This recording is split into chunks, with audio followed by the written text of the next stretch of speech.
Intervalo intrajornada.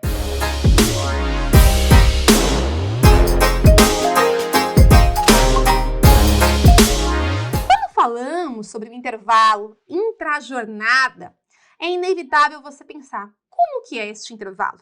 Como ele funciona? Qual é a destinação dele?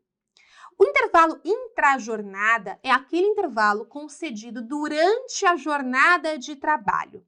Então, aquele intervalo concedido, não é? Para que você tenha uma recuperação física e mental da sua jornada, então, laborada.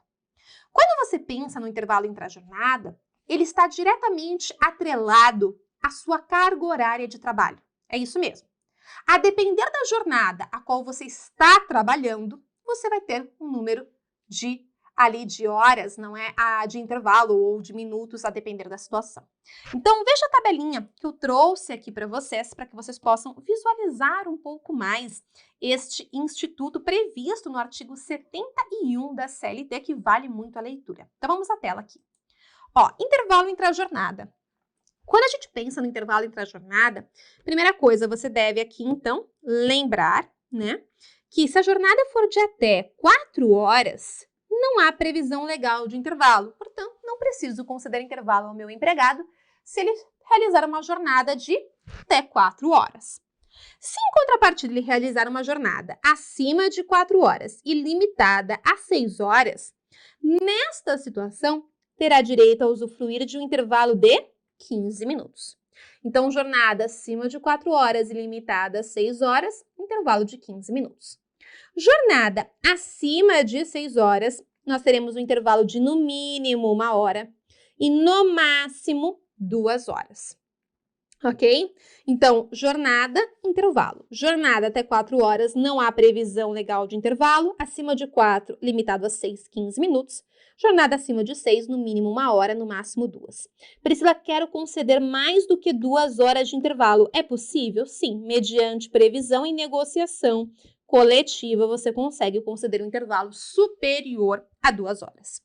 E a grande pegadinha aqui, que eu acho que vale a gente trazer, né, para fins de prova, são 2 fatores que eu quero trabalhar com vocês. Primeiro deles, né? Este intervalo de no mínimo 1 hora e no máximo 2, este intervalo ele pode ser reduzido de forma legal e legítima. Ele pode ser reduzido para no mínimo 30 minutos. Para no mínimo 30 minutos. Quando? Essa vai ser a grande pergunta para que você vai me fazer. Priscila, quando que ele pode ser reduzido para no mínimo 30 minutos? Em 2 situações pode ser que nós tenhamos a redução. A primeira delas é mediante autorização do Ministério do Trabalho e Emprego. Então, se o Ministério do Trabalho e Emprego alterar a redução do intervalo, é possível? É.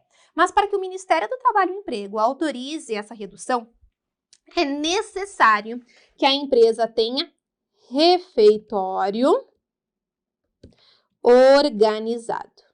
Refeitório organizado. Agora, uma outra hipótese, eu vou colocar aqui para vocês, ou uma segunda situação, é mediante o quê? Negociação coletiva, ou seja, acordo coletivo de trabalho ou convenção coletiva de trabalho. Tudo bem? Então, uma situação ou outra autoriza a redução. Então, se o Ministério do Trabalho e Emprego autorizar a redução para no mínimo 30 minutos, é possível? É. Refeitório organizado. Ou previsão em negociação coletiva, acordo ou convenção coletiva, torna-se possível reduzir o intervalo para no mínimo 30 minutos. Em qualquer uma das hipóteses, o intervalo tem que respeitar o mínimo de 30 minutos, ok? Sobre negociação coletiva, depois, se vocês quiserem, visualizem lá o artigo 611-A, inciso 3 da CLT, que fala sobre o tema. Agora, a grande questão aqui, né, é quando essa redução, ela acontecer de forma ilegal. Então, essa redução, ela acontecer sem que se observe, não é? Sem que se observe o preceito de no mínimo 30 minutos, ou que não se faça por negociação coletiva, ou que não se faça por autorização do Ministério do Trabalho e Emprego. O empregador simplesmente chega um dia e fala: tudo bom, empregado? Vem cá, intervalo a partir de hoje, 30 minutos, é o que temos para você. E ele estipula assim e acabou. Pois bem, nessa situação, não estão preenchidos aqui os requisitos legais, assim, essa redução ela é ilícita, não é legalmente admitida. Se a redução for ilegal, quer seja porque não se observou os meios certos para se reduzir, ou ainda porque se reduziu abaixo do minimamente garantido, né? Ou seja, menos do que 30 minutos. Eu fui lá e dei 15 minutos de intervalo para o empregado, 20 minutos, não observei o mínimo de 30. Então, se nós tivermos uma redução ilegal, como consequência, nós teremos que o empregador, em sede de eventual reclamação trabalhista ali, deverá o quê? Indenizar o empregado. Indenizar o período suprimido com acréscimo de 50%. Então, pessoal, veja o seguinte, olha como isso é importante, né? Se nós temos aqui, né, que o intervalo deveria ser de no mínimo 1 hora, vamos supor, o empregador, melhor dizendo, deu um intervalo de 20 minutos.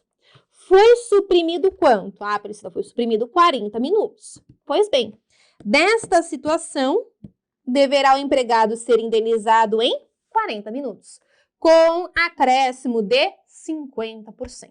Então, o empregador deverá indenizar o empregado em 40 minutos com acréscimo de 50%, porque essa redução ela foi ilegal. Perfeito? Cuidado, porque é acréscimo de 50% e não adicional de 50%. Mas tem diferença, Priscila? Claro. Adicional é uma verba de natureza salarial, integra o salário e gera reflexos.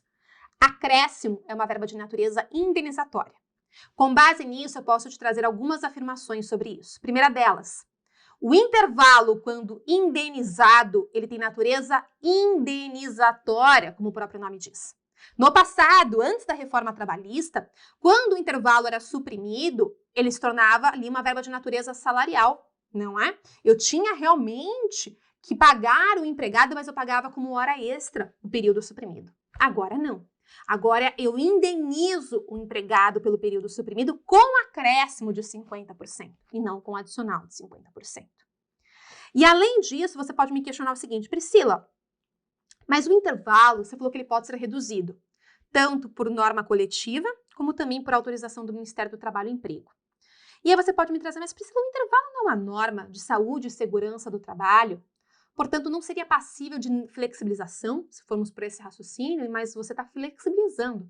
Pois é, a reforma trabalhista nos trouxe que a norma de intervalo entre a jornada não é uma norma de saúde e segurança do trabalho. Trouxe isso expresso da CLT. Não é uma norma de saúde e segurança do trabalho. Ao afirmar isso, o legislador, ele está dizendo para você o seguinte, se não é uma norma de saúde e segurança do trabalho, é uma norma que, portanto, pode sim ser flexibilizada, ser relativizada. E foi isso que ele fez. Ele tirou o caráter que tinha o intervalo, como norma anterior, e trouxe que não é mais uma norma de saúde e segurança do trabalho. Portanto, passível de flexibilização, passível de redução, dentro dos limites legais, obviamente, ok? Então, tome nota dessas conclusões, desses preceitos que envolvem o intervalo intra-jornada, porque é uma informação muito importante para você observar. E, por fim, vou deixar uma dica aqui. O período do intervalo intra-jornada é uma hipótese clara de suspensão do contrato de trabalho.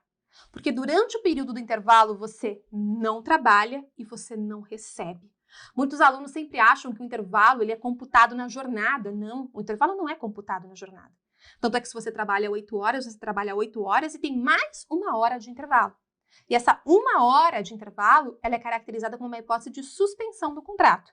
Porque você não recebe por esta 1 hora e também não trabalha. Então, fica a dica aí de intervalo intra-jornada, um intervalo muito importante para a sua prova.